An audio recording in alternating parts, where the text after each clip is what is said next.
Chapter 2. Now a man of the tribe of Levi married a Levite woman, and she became pregnant and gave birth to a son. When she saw that he was a fine child, she hid him for 3 months. But when she could hide him no longer, she got a papyrus basket for him and coated it with tar and pitch.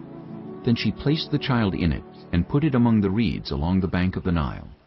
His sister stood at a distance to see what would happen to him. Then Pharaoh's daughter went down to the Nile to bathe, and her attendants were walking along the river bank.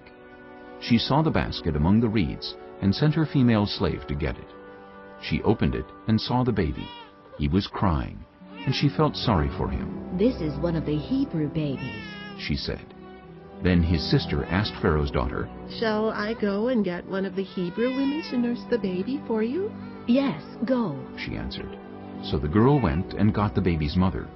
Pharaoh's daughter said to her, "Take this baby and nurse him for me, and I will pay you." So the woman took the baby and nursed him. When the child grew older, she took him to Pharaoh's daughter, and he became her son. She named him Moses, saying, "I drew him out of the water." One day, after Moses had grown up, he went out to where his own people were and watched them at their hard labor. He saw an Egyptian beating a Hebrew, one of his own people. Looking this way and that, and seeing no one, he killed the Egyptian and hid him in the sand. The next day he went out and saw 2 Hebrews fighting.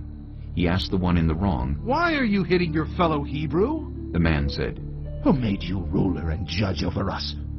Are you thinking of killing me as you killed the Egyptian?" Then Moses was afraid and thought, "What I did must have become known." When Pharaoh heard of this, he tried to kill Moses.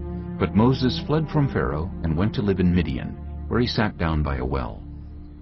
Now a priest of Midian had 7 daughters, and they came to draw water and fill the troughs to water their father's flock. Some shepherds came along and drove them away, but Moses got up and came to their rescue and watered their flock. When the girls returned to rule their father, he asked them, "Why have you returned so early today?" They answered, "An Egyptian rescued us from the shepherds. He even drew water for us and watered the flock." "And where is he?" Reuel asked his daughters. "Why did you leave him? Invite him to have something to eat." Moses agreed to stay with the man, who gave his daughter Zipporah to Moses in marriage.